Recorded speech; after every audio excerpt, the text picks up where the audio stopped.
لله إن الحمد لله ونستعينه ونستغفره ونؤمن به ونتوكل عليه ونعوذ بالله من شرور أنفسنا ومن سيئات أعمالنا من يهده الله فلا مضل له ومن يضلله فلا هادي له ونشهد أن لا إله إلا الله وحده لا شريك له ونشهد أن محمدا عبده ورسوله قال الله تعالى في كلامه المجيد أعوذ بالله من الشيطان الرجيم بسم الله الرحمن الرحيم الذين إن مكناهم في الأرض أقاموا الصلاة وآتوا الزكاة وأمروا بالمعروف ونهوا عن المنكر ولله عاقبة الأمور صدق الله العظيم إن الله وملائكته يصلون على النبي يا أيها الذين آمنوا صلوا عليه وسلموا تسليما اللهم صل على محمد وعلى آل محمد كما صليت على إبراهيم وعلى آل إبراهيم إنك حميد مجيد اللهم بارك على محمد وعلى آل محمد كما باركت على إبراهيم وعلى آل إبراهيم إنك حميد مجيد۔ واجب الاحترام قائدین گرامی قدر، میرے بہت ہی پیارے دوستوں، بزرگوں، بھائیوں اور چھوٹے بچوں، السلام علیکم۔ اللہ تعالیٰ کا کروڑ شکر ادا کرتے ہیں۔ اللہ تعالیٰ نے ہمیں اپنے گھر کا مہمان کیا ہے، اور ماہانہ درس قرآن کا یہ سلسلہ جو جماعت اسلامی ٹانڈا کے زیر اہتمام الحمدللہ پوری محنت کے ساتھ، پوری لگن کے ساتھ جاری و ساری ہے۔ اللہ تعالیٰ سے ہم دعا کرتے ہیں اللہ تعالیٰ ہماری اس لگن کو، ہماری اس محنت کو اپنی بارگاہ میں قبول و منظور فرمائے۔ اللہ تعالیٰ سے ہم یہ بھی دعا کرتے ہیں اللہ تعالیٰ ہماری ساری مشکلات کو، پریشانیوں کو دور فرمائے۔ ہمارے گھروں کے اندر کوئی آئلی معاشی مسائل ہیں، اللہ تعالیٰ ان مسائل کو دور فرمائے۔ نوجوان بیٹھے ہیں، طالب علم بیٹھے ہیں، ان کی تعلیمی مشکلات کو اللہ تعالیٰ دور فرمائے، دلوں کو اور ذہنوں کو اللہ تعالیٰ کھول دے۔ اور اس سب سے بڑھ کے اللہ تعالیٰ سے ہم یہ دعا کرتے ہیں کہ اللہ تعالیٰ نور ہدایت سے، ہمارے نور ایمان سے ہمارے قلب و ذہان کو منور فرمائے۔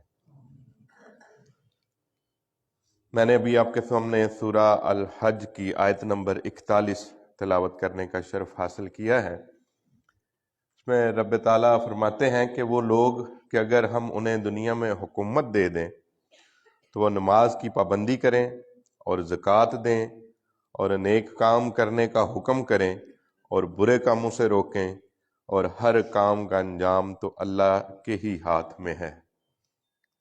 ہمارا آج کا جو عنوان گفتگو ہے وہ تھا کہ پاکستان میں نفاذ شریعت۔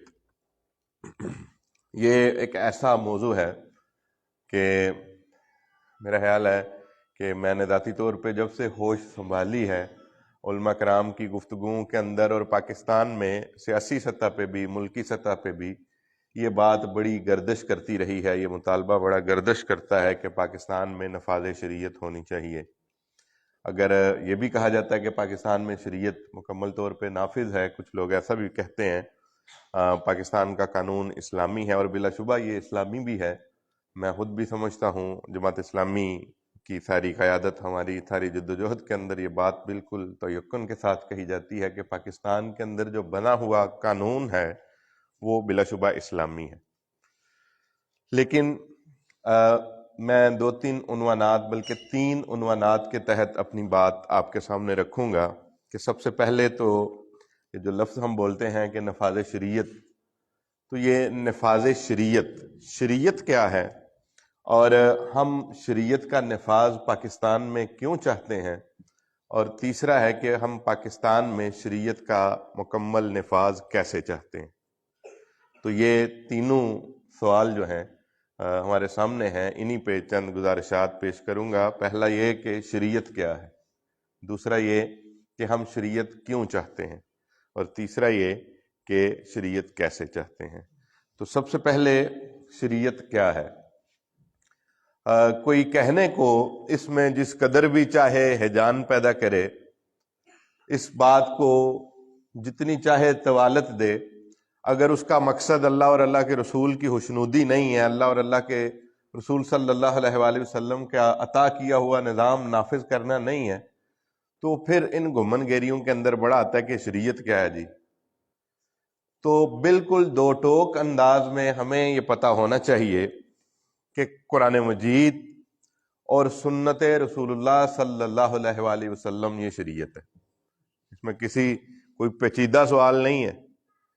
جو بندہ کلمہ پڑھتا ہے، جو پاکستان کا شہری ہے، جس نے لا الہ الا اللہ محمد رسول اللہ پڑھا اور اس معاشرے کا جو حصہ ہے، جس معاشرے کے اندر اللہ کا اور اللہ کے رسول کا نام لیا جاتا ہے، اسے کوئی ابہام نہیں ہونا چاہیے کہ شریعت کیا ہے۔ جو قرآن مجید کے اندر لکھا ہوا ہے اور جو رسول اللہ صلی اللہ علیہ وآلہ وسلم کی سنت اور آپ کے اسوہ سے ہم تک بات پہنچی ہے، وہی شریعت ہے۔ اچھا، ہم اس کے ایک بحث چھڑ جاتی ہے کہ عملی پہلو کیا ہوں گے، تو ہم اس کے لیے بھی ایک وہ کہہ لیں کہ ایک ترکیب رکھتے ہیں، ایک ہمارے پاس اس کے لیے بھی دلیل ہے کہ قرآن اور سنت عملی طور پہ کس طرح نافذ ہوں گے۔ تو اس کے ساتھ ہم تیسری چیز اٹیچ کر لیتے ہیں کہ خلافت راشدہ کا دور، حضرت ابو بکر صدیق رضی اللہ تعالیٰ عنہ، حضرت عمر فاروق رضی اللہ تعالیٰ عنہ، حضرت عثمان غنی رضی اللہ تعالیٰ عنہ اور حضرت علی المرتضی رضی اللہ تعالیٰ عنہ، ان کے نظام حکومت کے اندر، ان کے دور اقتدار اور نظام خلافت کے اندر ملک اور معاشرے کا نظام جس ڈگر پہ چلایا گیا ہے وہ شریعت ہے، کیونکہ ہمارا یہ بھی ایمان ہے کہ یہ قرآن و سنت کے مطابق خلافت راشدہ کا سارا سسٹم چلتا رہا ہے، اور خود رسول اللہ صلی اللہ علیہ وآلہ وسلم کہہ کے گئے تھے کہ میرے بعد 30 سال خلافت رہے گی، یعنی خلافت علی منہاج النبوہ، قرآن و سنت کی حکومت قائم رہے گی۔ تو تیسری دلیل کے طور پر، اور یہ چاروں خلفائے راشدین جو ہیں، ان کا دور حکومت، اس کی ایک ایک جز، بڑے بڑے فیصلے، چھوٹے چھوٹے معاملات، نظام قضاء و قدر کیسا تھا، نظام عدل و انصاف کیسا تھا، دفاعی نظام کیسا تھا، معاشی نظام کیسا تھا، یہ عملی طور پر ساری چیزیں نافذ تھیں۔ اچھا، اگر کوئی اس پہ بھی سوال کرے کہ وہ تو 1400 سال پہلے کی بات ہے، تو آج کل شریعت کا نفاذ جو ہے وہ ہمیں پھر بھی مشکل نظر آ رہا ہے اگر نیتوں کے اندر کھوٹ ہو، تو علماء کرام نے، اور بالخصوص میں جماعت اسلامی کی قیادت کا بانی جماعت مولانا سید ابو العلا مودودی رحمۃ اللہ علیہ اور ان کے ساتھیوں کا نام لوں گا، کہ اگر اس پہ بھی آپ چاہتے ہیں کہ مزید شریعت کیا ہے، تو پاکستان کے دستور کے اندر دستور کا ابتدائیہ اور افتتاحیہ موجود ہے۔ بالخصوص طلبہ بیٹھے ہیں، میں انہیں کہوں گا کہ آج ہی اس پروگرام کے بعد جب آپ فارغ ہو کے جائیں تو اپنے موبائل سے گوگل کیجئے گا قرارداد مقاصد، اس کے اندر لکھا ہوا ہے کہ حکومت پاکستان اس بات کو، سب سے پہلے لکھا ہوا ہے کہ یہ جتنی بھی مملکت اور ہمارا ساری مملکت جو ہے، اس میں حق حکمرانی اگر کسی کو حاصل ہے تو رب تعالیٰ کی ذات کو حاصل ہے۔ یہ لکھا ہوا ہے پاکستان کے دستور کے اندر، لکھا ہوا ہے، بھاگنے کی کوئی راستہ نہیں ہے۔ جو شریعت سے ہٹ کے کبھی امریکہ کو اپنا قبلہ و کعبہ بناتے ہیں، جو عالم کفر کو اپنا قبلہ و کعبہ بناتے ہیں، ان کی نیتیں اور ہیں۔ اور قرارداد مقاصد کے اندر لکھا ہوا ہے کہ پاکستان کی حکومت، جو کوئی بھی وہ ہوگی، وہ اس بات کی پابند ہوگی کہ مسلمانان پاکستان کی زندگیوں کو ان کے اندر یہ سہولت فراہم کرے کہ ہر پاکستانی، ہر مسلمان اپنی ساری کی ساری انفرادی زندگی اور اجتماعی زندگی قرآن و سنت کے مطابق گزار سکے۔ یہ حکومت اس طرح کا ماحول دینے کی پابند ہے۔ اگر کوئی اس پہ بھی کہے کہ چونکہ پاکستان میں مسلک کئی ہیں تو سنیوں کی شریعت نافذ ہوگی کہ وہابیوں کی ہوگی، تو اس کا راستہ بھی بند ہے۔ چوتھی دلیل کے اوپر طور پر میں آپ کے سامنے رکھوں گا کہ علماء کے 22 نکات، وہ بھی آپ کی دستوری تاریخ کا حصہ ہیں، اور بزرگ بیٹھے ہیں، صاحب علم لوگ بیٹھے ہیں، کہ علماء نے جو 22 نکات پیش کیے تھے، اس میں پاکستان کے سارے نمائندہ مسالک کے علماء کرام موجود تھے۔ حکومت وقت اگر نیت کے اندر فطور نہ ہو تو اسے کوئی یہ جاننے کی ضرورت نہیں ہے کہ عمر صدیق یہاں پہ کھڑا ہو کے کیا کہہ رہا ہے، وہ کس شریعت کا مطالبہ کر رہا ہے، دستور کے اندر لکھی ہوئی ہے۔ علماء، ان کا تعلق احناف سے بھی ہے، حنابل سے بھی ہے، مالکی مسلک سے بھی ہے، شافعی مسلک سے بھی ہے، بریلوی سے بھی ہے، دیوبندی سے بھی ہے، اہل تشیع سے بھی ہے۔ سارے نمائندہ مکاتب فکر کے علماء کرام، یہ 32 علماء تھے، اور اس میں سب سے اوپر نام جو ہے مولانا شبیر احمد عثمانی صاحب کی سربراہی میں یہ بنی، اور پہلا نام ممبران میں جو لکھا ہوا ہے سید ابو العلا مودودی رحمۃ اللہ علیہ کا لکھا ہوا ہے۔ تو علماء نے اپنے 22 نکات اس مقصد کے لیے دیے کہ پاکستان کا مکمل انتظامی ڈھانچہ کس اسلوب پہ چلے گا، تو یہ بھی دستور کے اندر لکھا ہوا ہے۔ اور اس پہ بھی، اس سے آگے بھی 1973 کا دستور جو اس وقت رائج العمل ہے پاکستان کے اندر، ہمیں کوئی پوچھے تو ہم کہتے ہیں کہ 1973 کے دستور کی اسلامی دفعات جو خود، جس میں ساری مذہبی اور سیکولر اور لبرل جماعتیں متفق ہیں جس کے اوپر، ان کو نافذ کیا جائے۔ تو یہ اب عام کسی کے ذہن میں نہیں ہونا چاہیے کہ شریعت کیا ہے۔ میں نے آپ کو بتا دیا ہے کہ آپ سب سے پہلے قرآن و سنت، اس سے آگے کسی شریعت کی ضرورت نہیں ہے۔ اور اگر کوئی کہتا ہے کہ قرآن و سنت سے مجھے احکامات واضح طور پہ نہیں ملتے کہ میں انہیں منطبق کر سکوں، وہ اپنے ایمان کا علاج کروائے۔ اور بہرحال خلافت راشدہ کا نظام، قرارداد مقاصد، علماء کے 22 نکات اور 1973 کے دستور کی اسلامی دفعات، یہ ساری کی ساری شریعت ہے۔ ہمارے ذہن میں بھی کوئی ابہام نہیں، 1973 کا دستور میں اسلامی دفعات وہ ہے شریعت ہے، علماء کے 22 نکات شریعت ہے۔ اور اس سے بھی آگے اسلامی نظریاتی کونسل کی سفارشات موجود ہیں کہ جنہوں نے ایک ایک پہلو کے اوپر، آج کے جدید مسائل کے حوالے سے ایک ایک پہلو کے اوپر اپنے فیصلے دیے ہیں، اپنی سفارشات مرتب کر کے پیش کی ہوئی ہیں۔ تو یہ شریعت ہے، ہمیں واضح ہو گیا کہ شریعت کیا ہے۔ یہ ہم جس شریعت کا مطالبہ کرتے ہیں، شریعت کو نافذ کیا جائے، وہ کوئی ڈرونی چیز نہیں ہے جو بنا کے رکھ دی گئی ہے، وہ یہی ہے جو ہمارے ارد گرد ہمارے قانون کے اندر لکھی ہوئی ہے، صبح و شام ہم جس کا ورد کرتے ہیں، جسے پڑھتے ہیں۔ دوسرا سوال کہ ہم شریعت کا نفاذ کیوں چاہتے ہیں، یہ بھی اپنے آپ میں ایک بڑا اہم سوال ہے کہ دنیا کا نظام تو اسلامی شریعت کے بغیر بھی، امریکہ اور یورپ اور باقی جو غیر مسلم ہیں وہاں پہ تو شریعت کے بغیر بھی نظام چل رہا ہے۔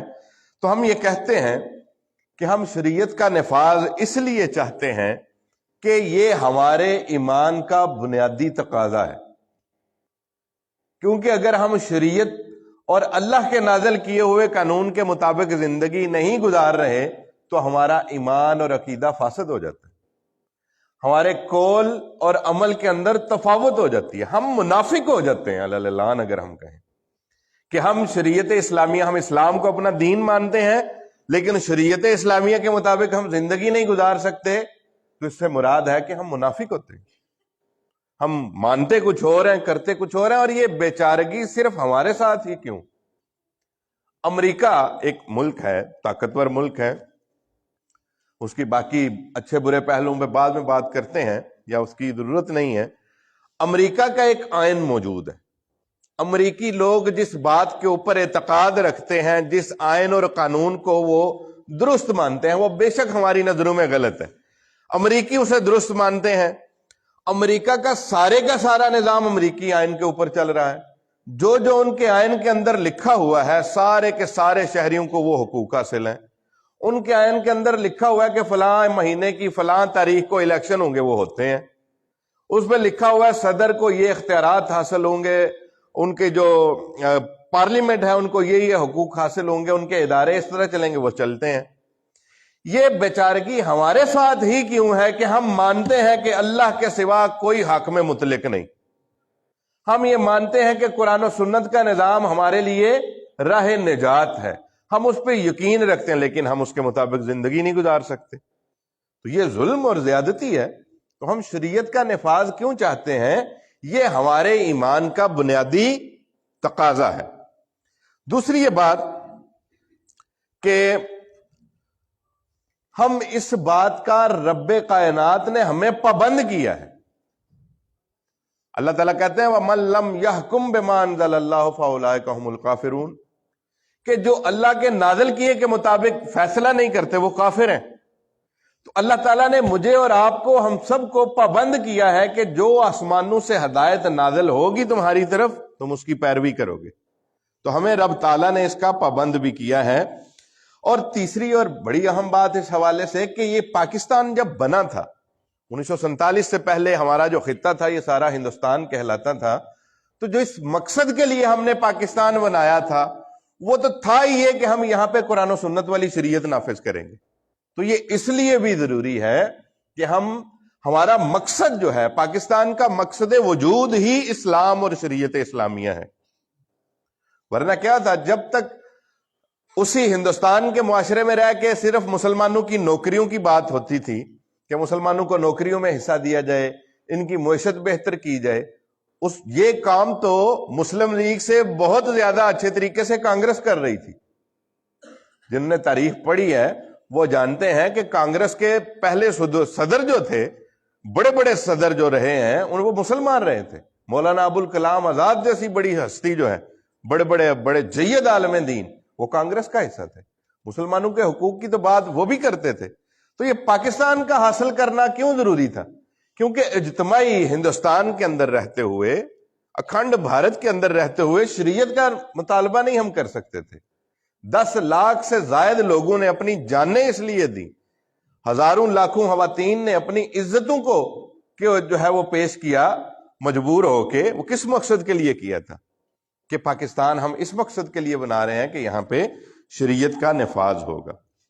اور تیسری اور چوتھی بڑی اہم بات اس لیے بھی ہم شریعت کا نفاذ چاہتے ہیں کہ ہم نے ہمارے اوپر گزشتہ 75 سالوں سے جو نظام، یہ جو گنجا کانا نظام، یہ آدھی دگڑی شریعت نافذ کی ہوئی ہے برائے نام، اس نے ہماری زندگی اجیرن بنا دی ہے. شریعت کی ہمیں ضرورت ہے. یہ ثابت ہو چکا ہے کہ سوائے قرآن و سنت کے کوئی نظام پاکستان میں کارگر نہیں ہو سکتا. کافروں کی شریعت، کافروں کا نظام اور قانون ہم نے اختیار کیا ہوا ہے. آج حالت یہ بنی ہے کہ ایک چھوٹا پیدا ہونے والا معصوم بچہ 2 لاکھ روپے کا مقروض ہے. غریب خودکشیاں کر رہے ہیں. وہ اجتماعی طور پہ یہ خبریں آپ پڑھتے ہیں کہ ایک والد 3-4 بچوں کو لے کے ٹرین کے آگے کود پڑے. غریب بندے کی زندگی، عام بندے کی، بلکہ کیا عام بندہ غریب ہو چکا ہے اور غریب کی زندگی اجیرن بنا دی گئی ہے. شریعت اس لیے بھی ضروری ہے کہ یہ اب ہماری بنیادی ضرورت بن چکی ہے. اس کے بغیر ہمارا گزارا نہیں ہو رہا. ہماری عزتیں محفوظ نہیں رہیں، ہماری نگاہیں محفوظ نہیں رہیں، ہماری سوچ اور فکر پاک نہیں رہی. قانون اور قرآن کہتا ہے کہ حکومت وقت پابند ہے اس بات کی کہ وہ نظام صلاۃ، نظام زکوٰۃ قائم کرے، برائی کو روکے، بے حیائی کو روکے. آج کیا ہو رہا ہے کہ سرکاری سرپرستی کے اندر یہ سارے کبائر، یہ سارے گناہ پھیلائے جا رہے ہیں. اور عدل و انصاف کا کیا ماجرا ہے؟ شریعت اس لیے بھی، میں اس کے یہاں آپ کو ایک مثال دوں گا جنرل پرویز مشرف کے دور کی. شاید بزرگ جو ہے وہ بڑی عمر کے لوگ جانتے ہوں گے، جوان بھی، کہ سوات کے اندر نفاذ شریعت کی ایک مہم چلی تھی، صوفی محمد صاحب اور ان کے ساتھیوں کی. اس کے تصویراتی اور اسٹریٹجک پہلو کیا تھے، اس کا نتیجہ کیا نکلا، میں اس پہ بات نہیں کروں گا. وہ ہر ایک اپنے اپنے سوچ اور فکر کے مطابق اس کا جو ہے وہ نظریہ رکھ سکتا ہے. لیکن جب وہاں پہ شریعت کورٹس بنائی گئیں، یہ اس دور کو آپ پڑھیں، 2005 6 7 کا دور، اس کو آپ پڑھیں. خود پاکستان کی سپریم کورٹ نے اور پاکستان کی مرکزی حکومت نے یہ کہا تھا کہ ہم سوات کے اندر شریعت کورٹس اس لیے بنا رہے ہیں، شریعت کا نفاذ اس لیے کر رہے ہیں، وقتی طور پہ ہوا، اور اس لیے کر رہے ہیں کہ اس کے ذریعے فوری اور سستا انصاف ملتا ہے. یہ حکومت وقت نے کہا، کسی مولوی نے نہیں کہا. مولویوں کا مطالبہ تو تھا، لیکن حکومت وقت نے یہ بات مانی کہ شریعت کورٹس کے ذریعے کیا ہوتا ہے کہ فوری انصاف ملتا ہے اور سستا انصاف ملتا ہے، گھر کی دہلیز پہ ملتا ہے. یہی وجہ ہے کہ وہاں پہ کرائمز کم ہیں، وہاں پہ جرائم کم ہیں. اب دل پہ ہاتھ رکھ کے بتائیے کہ سوات کو اگر شریعت چاہیے تو کیا گجرات اور لاہور کو نہیں چاہیے فوری اور سستا انصاف؟ ایسا ہی ہے نا. تو یہ صرف پٹھانوں کو کیوں چاہیے؟ یہ تو ہمیں بھی، پنجابیوں کو بھی چاہیے. سندھی بھی چاہتے ہیں کہ ہمیں فوری اور سستا انصاف ملے، ہمارے گھر کی دہلیز کے اوپر ہمیں انصاف ملے. یہ تو سب کا مطالبہ ہے. تو اس لیے یہ بھی کہ ہمیں، یہ ہماری ضرورت بن چکی ہے، اس کے بغیر ہمارا گزارا نہیں ہوتا. میں آج سے تقریباً 10 سال پہلے کے آپ کو فگر بتانے لگا ہوں. میں نے کوشش کی لیٹسٹ فگر لینے کی، لیکن وہ جلدی میں وہ مجھے مل نہ سکے، یا میں اس پہ زیادہ ٹائم نہیں دے پایا. آج سے 10 سال پہلے صرف پنجاب کے اندر 12 لاکھ دیوانی مقدمات اور 8 لاکھ فوجداری مقدمات ایسے ہیں جن کا گزشتہ 20 سال سے فیصلہ نہیں ہوا۔ آپ اندازہ کریں، یہ کل ملا کے 12 لاکھ اور 20 لاکھ مقدمات بنتے ہیں جن کا 20 سالوں سے فیصلہ ہی نہیں ہوا، اور خود ہمارے قانون نافذ کرنے والے ادارے کہتے ہیں کہ اگر شریعت کورٹس کے اندر یہ مقدمات ہوں تو یہ زیادہ سے زیادہ 1 ہفتے میں نمٹ جاتے ہیں۔ اب آپ مجھے بتائیے کہ شریعت ہماری ضرورت ہے کہ نہیں ہے؟ یہ 20 لاکھ فوجداری اور دیوانی مقدمات، یہ 2010 کی بات ہے، اب مجھے پتہ ہے یہ ریشو بہت بڑھ چکی ہوگی۔ خود حکومت کہتی ہے، ہمارا نظام عدل کہتا ہے کہ شریعت کورٹس کے اندر اگر یہ مقدمات ہوتے تو 1 ہفتے کے اندر نپٹ چکے ہونے تھے۔ تو اس لیے ہم یہ کہنے میں حق بجانب ہیں کہ شریعت کا نفاذ ہماری ضرورت بن چکی ہے، اس کے بغیر ہمارا گزارا نہیں ہو پا رہا۔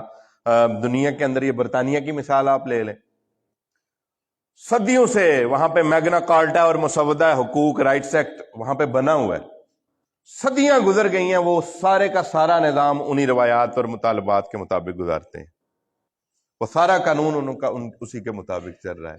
ہم کہتے ہیں کہ لا الہ الا اللہ، اللہ کے سوا ہم کسی کی عبادت نہیں کرتے، اللہ کے سوا ہم کسی کی بندگی نہیں کرتے، اللہ کے مقابلے میں ہم کسی طاغوت کا کہنا نہیں مانتے، یہی ہمارے عقیدے ہیں۔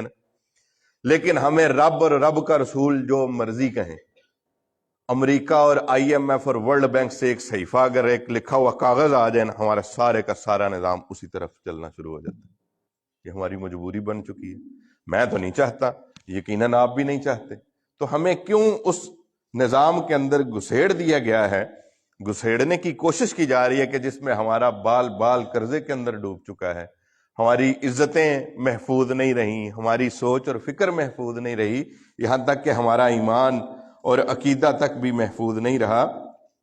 اب آپ اندازہ کریں کہ شریعت، تیسرا یہ ہے کہ شریعت ہم کیسے چاہتے ہیں، یہ بھی بڑا اہم سوال ہے، کسی قسم کا ابہام ذہن کے اندر نہیں ہونا چاہیے۔ جس طرح میں نے شروع میں بات کی کہ پاکستان میں قانونی طور پہ الحمدللہ علماء کرام کی، دینی جماعتوں کی کوششیں اور کاوشیں ہیں، اور بالخصوص جماعت اسلامی کی ایک بڑی عظیم سٹرگل ہے پاکستان کی تاریخ میں اسلامائزیشن کے حوالے سے، کہ ہمارا آئین اور قانون جو لکھا ہوا ہے وہ بالکل شریعت، مکمل شریعت ہے، وہ قرآن و سنت سے ذرہ برابر بھی وہ ہٹ کے نہیں ہے۔ ہم نے اس بات کے اوپر بھی ایمان لایا، یہ بات بھی ہم مانتے ہیں، اور خلافت راشدہ سے ہمیں مثال ملتی ہے کہ جو جمہوری طریقہ ہے، لوگوں کی رائے، لوگوں کی مرضی، لوگوں کی خواہشات کے مطابق زمام اقتدار گروہوں کے ہاتھ میں آنی چاہیے، کہ جو جمہوری طریقہ ہے، جمہور کی رائے، یہ اس حوالے سے بھی ایک کنفیوژن ہے، وہ ذہنوں کے اندر بالکل نہیں ہونی چاہیے، اور بالخصوص کارکنان جماعت سے میں مخاطب ہو کے کہوں گا کہ کسی قسم کا معذرت خانہ رویہ اور ابہام ذہنوں کے اندر نہ ہو۔ یہ بعض اوقات مذہبی طبقات کی طرف سے یہ بات لانچ کی گئی ہے کہ جمہوریت کا اسلام سے کوئی تعلق نہیں ہے۔ آپ لفظ جمہوریت اس پہ ہی غور کر لیں، یہ دیا ہوا ہی مسلم سکالرز کا ہے، رسول اللہ صلی اللہ علیہ وآلہ وسلم کا یہ دیا ہوا نظام ہے، یہ اسلام کی سب سے بڑی اخلاقی صفت ہے۔ خود رسول اللہ صلی اللہ علیہ وآلہ وسلم نے مختلف مواقع پہ اکثریت کی رائے کو اختیار کیا، وہ معاملات جو اللہ تعالیٰ کی طرف سے الہامی نہیں تھے، جو مشورے سے ریلیٹڈ تھے۔ رسول اللہ صلی اللہ علیہ وسلم کی رائے کچھ ہے اور کثیر صحابہ نے رائے کوئی اور پیش کی ہے، اللہ کے نبی صلی اللہ علیہ وسلم نے اپنی رائے سے رجوع کی ہے، اکثریت کی بات مانی ہے۔ حضرت عثمان غنی رضی اللہ تعالیٰ عنہ کی خلافت کے بارے میں آپ ضرور پڑھیں، ان کے بارے میں تو حضرت عبد الرحمن بن عوف رضی اللہ تعالیٰ عنہ نے کہا چھوٹے چھوٹے بچوں سے بھی پوچھا تھا، یہاں تو 17 سال میرا خیال ہے ایڈلٹ عمر ہے، اس سے پہلے ووٹ نہیں بن سکتا، چھوٹے بچوں سے بھی پوچھا کہ حضرت علی رضی اللہ تعالیٰ عنہ اور عثمان غنی میں سے آپ کس کو خلیفہ دیکھنا چاہتے ہیں؟ تو لوگوں کی رائے لی، مدینہ کے راستے پہ کھڑے ہو کے، گھروں میں جا کے دستک دے کے خواتین سے پوچھا کہ ان 2 شخصیات میں سے، معتبر شخصیات میں سے آپ کس کو اپنی حمایت دیں گی؟ تو کثیر تعداد میں لوگوں نے اس وقت حضرت عثمان کے حق میں رائے دی اور وہ خلیفہ بنے۔ تو جماعت اسلامی پاکستان کے اندر جمہوری طریقے سے، مسلح طریقے سے نہیں، ہتھیار اٹھا کے نہیں، کہ الحمدللہ یہاں پہ 97% مسلمان ہیں، لیکن اس کے ساتھ ساتھ ہم یہ ضرور پیغام عوام کو دیتے ہیں، عام لوگوں کو ہم یہ ضرور پیغام دیتے ہیں کہ یہ جو حکومت کی خرابیاں ہیں نا، اگر کسی ملک میں بادشاہت ہو نا، یا کوئی شخصی پارٹی کی آمریت ہو، تو اس میں شاید عوام اتنے قصوروار نہ ہوں، کیونکہ بادشاہ جو حکم کرتا ہے وہ فوجیں اور پولیس اور قانون نافذ کرنے والے سارے ادارے اس کو نافذ کر دیتے ہیں، عام بندے سے تو پوچھا ہی نہیں جاتا۔ لیکن جمہوری دور کے اندر، جمہوری معاشرے کے اندر میں اور آپ بھی اتنے ہی قصوروار ہوتے ہیں جتنا ایک غلط حکمران غلط حکم نافذ کرتے ہوئے ہوتا ہے۔ کیوں؟ کہ وہ میرے اور آپ کی حمایت کی وجہ سے اقتدار میں آ رہا ہے۔ میں اور آپ اسے ووٹ کی پرچی پہ ووٹ، اپنی حمایت، اپنی بیعت اس کے ہاتھ میں کرتے ہیں تو پھر اسے اقتدار ملتا ہے۔ تو جمہوری ممالک کے اندر رہنے والے مسلمان جو ہیں یہ زیادہ گناہ گار ہیں بادشاہتوں کی نسبت۔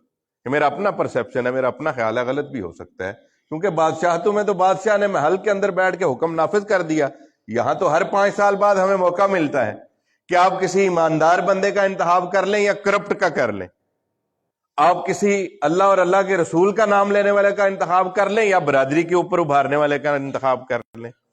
ہمیں تو موقع دیا جاتا ہے کہ آپ اپنے طبقے میں سے، جس کا تعلق مڈل کلاس سے ہو، جو آپ کے دکھوں دردوں کو سمجھنے والا ہو، پاکستان کے مسائل سے پوری آگاہی رکھنے والا ہو، آپ اس کا انتخاب جو ہے یہ پھر اگر کسی برا کام کرنے والے کی ہم حمایت کرتے ہیں تو اس کی برائی کے اندر ہم بنفس نفیس شامل ہوتے ہیں، اور اگر کسی اچھے کی اچھائی کے ساتھ تعاون علی البر والتقوی ولا تعاون علی الاثم والعدوان، نیکی اور بھلائی میں تعاون قصوروار ہیں۔ اس میں ایک مسئلہ اور بھی رہا ہے کہ پاکستان میں جمہوریت جمہوری طریقے سے ہونا چاہیے، مسلح نہیں، لیکن یہ راستہ روکنے والی جو عناصر پاکستان میں رہے ہیں کہ جو سموتھ اسلامی سسٹم آ جائے، اسلامی لوگ آ جائیں، میں سمجھتا ہوں، میرا یہ ایمان اور یقین ہے کہ جماعت اسلامی کی ہمارے معاشرے میں بڑی سپیس ہے، جس کی وجہ سے حق کا راستہ رکا رہتا ہے، اور اس کا نتیجہ یہ نکلتا ہے کہ پاکستان میں ٹرانسجینڈر جیسے قوانین جو اللہ اور اللہ کے رسول کی حدود کو پامال کر دیا، ذرا غور کریں جس پہ، اس پہ بھی آپ دیکھیں گے پاکستان کے اندر صرف اور صرف جماعت اسلامی اور جماعت اسلامی کے سینیٹر ببانگ دوہل آواز بلند کر رہے ہیں، اور انہوں نے اسے قومی مسئلہ بنا دیا تھا، جسے پارلیمنٹ، وہ کہتے ہیں نا چپ چپیتے قانون بنانے جا رہی تھی جماعت اسلامی، اس کے سامنے ایک بڑی رکاوٹ بنی ہے۔ یہ کیا قانون ہے؟ خواجہ سرا جو ہوتے ہیں، جنہیں ہم ہیجڑا کہتے ہیں، یہ بنیادی طور پہ قابل رحم لوگ ہوتے ہیں۔ ٹرانسجینڈر جو ہوتے ہیں قابل رحم لوگ بیچارے ہوتے ہیں، ان کو عزت اور احترام دینا چاہیے، ملازمتوں میں حصہ دینا چاہیے، اور باوقار مقام جو ایک انسان کا ہے، یہ فطری کمزوری ہے، بایولوجیکل ایک کمزوری واقع ہو جاتی ہے۔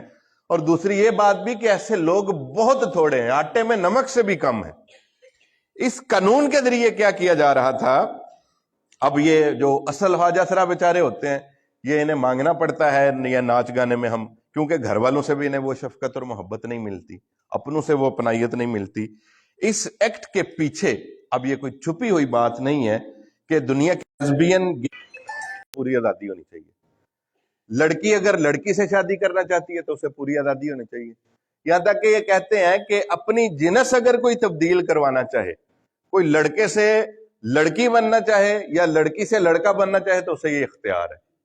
میرے دوستو بھائیوں، دیکھیں کتنی گمبھیر اور اندوہناک صورتحال ہے کہ ذرا سوچیں کہ ایک بندہ عادات و اطوار سے، یا اس کا دل کرتا ہے وہ بیسیکلی لڑکا ہو، لیکن وہ جائے عدالت کے اندر ایک جو ہے وہ دستاویز پیش کرے کہ میں لڑکا نہیں ہوں، میں لڑکی ہوں، اور مجھے لڑکیوں والے حقوق دیے جائیں، تو حکومت وقت نے کیا کہا؟ ٹھیک ہے جی، اسے لڑکی بنا دیا جائے۔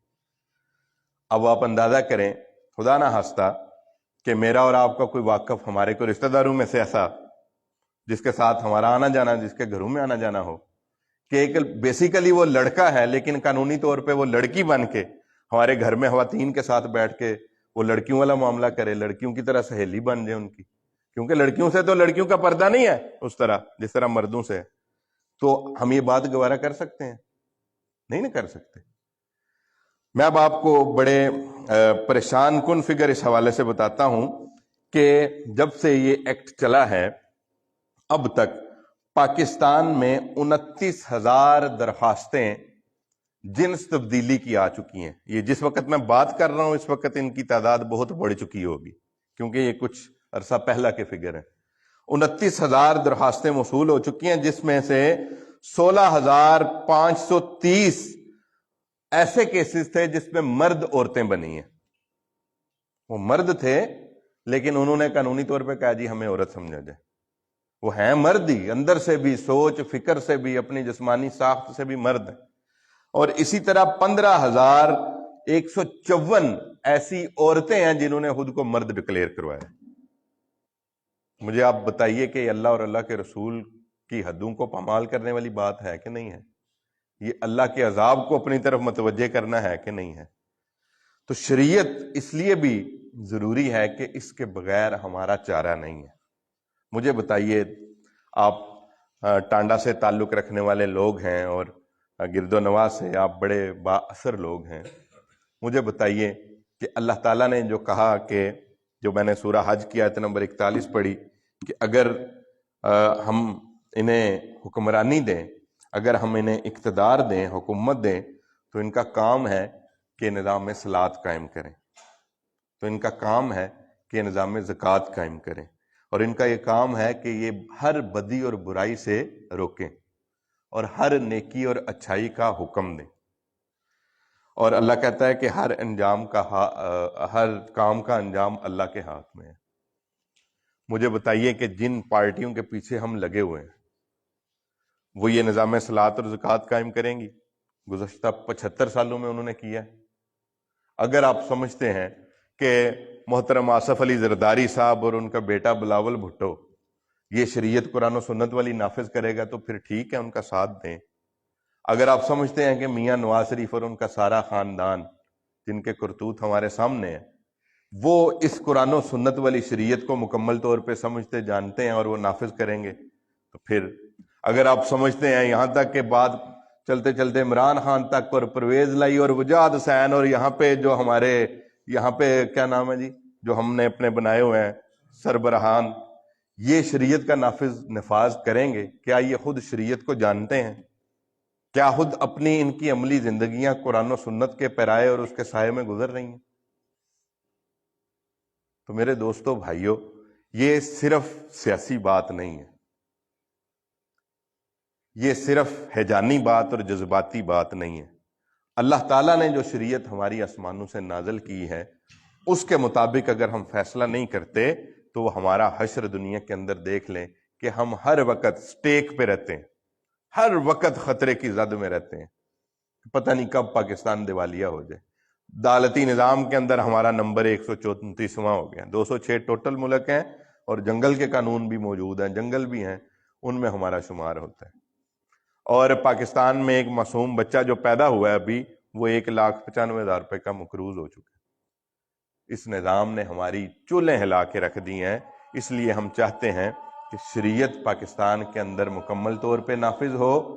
کیوں کہ ہم اس پہ ایمان رکھتے ہیں، اس لیے کہ وہ ہماری نجات کی ضامن ہے۔ باقی سارے نظاموں نے یہاں پہ وہ فیل ہو چکے ہیں، انہوں نے ہمیں کوئی تسکین اور سکون نہیں دیا بلکہ ہماری زندگی عذاب بنائی ہے، اور ہم چاہتے پرامن طور سے۔ جماعت اسلامی کے کارکن، میں عام عوام سے کہوں گا کہ آپ جہاں کہیں پہ بھی بھاگیں ہم آپ کے پیچھے ہاتھ دھو کے پڑے رہیں گے کہ خدا کا واسطہ ہے، خدا کا واسطہ ہے، یہ ساری عصبیتیں اور لالچیں اور 5-5 ہزار پہ ووٹ دینا یہ ساری چھوڑ۔ میں کارکنان جماعت سے ضرور کہوں گا کہ ہم پہ بھی یہ لازم ہے، ارکان جماعت موجود ہیں، ذمہ داران موجود ہیں، ہم پہ بھی لازم ہے کہ ہم ایک ایک فرد تک پہنچ کے حجت پوری کریں۔ ہمیں بھی یہ نہیں چاہیے کہ ہم دفتروں کے اندر بیٹھ کے باقی ساری عوام کو لعنت ملامت کر کے جو ہے وہ خود بری و ذمہ ہوں، عوام کے مسائل کے ساتھ اٹیچ ہو جائیں۔ جس مقصد کے لیے انہیں دوسروں کے دروازوں پہ جانا پڑتا ہے وہ دروازے ہم اپنے کھولیں، ہم لوگوں کو بتائیں کہ آپ کی مشکلات کی درماندگی ہم کریں گے۔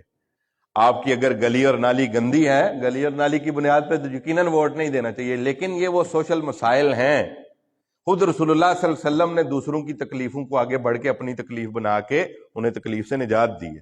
ہم آپ کی گلی اور نالی بھی زیادہ اچھے طریقے سے بنوا سکتے ہیں، ہم آپ کے علاقے میں صفائی بھی اچھی کروا سکتے ہیں، ٹانڈا کا پارک بھی اگر کوئی آباد کر سکتا ہے تو جماعت اسلامی کر سکتی ہے۔ یہ آپ نے گزشتہ دنوں میں دیکھا بھی ہے۔ آپ نے یہ بھی دیکھا ہے کہ اگر کوئی مصیبت پاکستانیوں پہ آتی ہے تو 10 ارب روپے کی لاگت کے ساتھ اب تک نہ کسی حکومت نے نہ بڑے لیڈر نے کیا ہے، الخدمت فاؤنڈیشن اور جماعت اسلامی نے یہ کیا ہے۔ تو یہ ہمیں پروگرام اپنے گلی محلوں میں لانچ کرنے چاہیے، لوگوں کو ترغیب دینی چاہیے کہ آئیں ہم اللہ اور اللہ کے رسول کے نظام کے ساتھ اٹیچ ہو جائیں۔ اللہ تعالیٰ سے دعا ہے کہ اللہ تعالیٰ ہمیں شریعت کو سمجھنے اور اس کا نفاذ اپنے اوپر کرنے اور اپنے